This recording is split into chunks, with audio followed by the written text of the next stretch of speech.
what would you get if you mixed Super Puzzle Fighter with SimCity? Oddly enough, a very good game.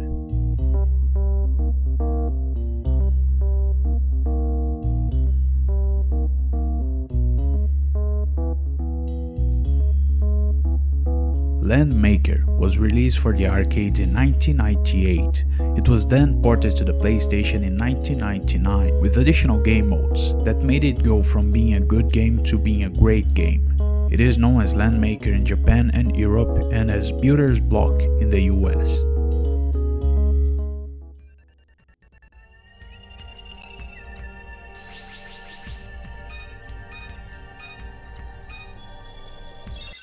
The original game mode is a puzzle fighting game, where you pick one of the 8 characters and set out to fight and conquer the enemy territories. You do so by sliding blocks and trying to build bigger buildings faster than your enemy, and by destroying them, you send blocks to disrupt your enemy's board. The rules of the game are quite simple, and the game itself does a great job in explaining them to you. Instead of being straight, the blocks are in a 45-degree angle, making it so that whenever a new block is thrown, it will slide until it hits a wall or another block. If you hit a corner with a block of the same color, you remove all of the buildings and blocks connected to it. It's simple, but it's impressive by how just turning the blocks on an angle makes it for a completely different gameplay. It's simple, but not easy. By combining blocks of the same color in square shapes of 3x3 or 4x4 and so on, you create bigger buildings that will deal more damage. By destroying those, you get some helpful power-ups that can destroy blocks of a chosen color, turn blocks of one color to another, push the wall back, and more. Each character has an attack pattern, which decides what kind of blocks will be thrown on the enemy's board. Apart from having to fight the 8 characters from the selection screen, you also need to defeat 2 bosses in order to see the ending.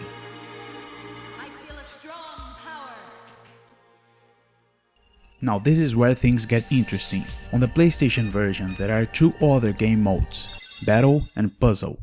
While the Battle mode is nothing too special, the Puzzle mode is what really makes this game worth giving a second chance to. The rules are the same as the arcade mode, but instead of fighting, the goal here is to build the most developed cities you can.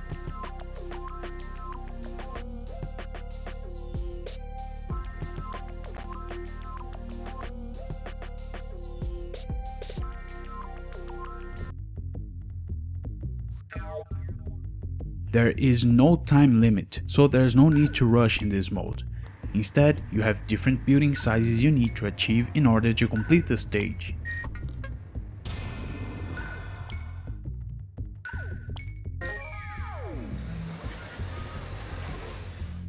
If you pay attention to the layout, make clever use of power-ups, and plan your moves well, you can build even bigger buildings by the end of each stage.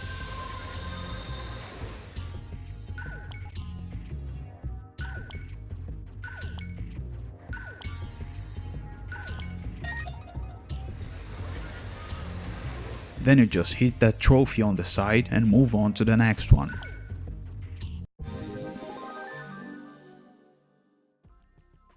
Every 3 stages you get to see the progress you've made so far. Depending on how developed your city is and how big the population has become, you can actually get to different endings.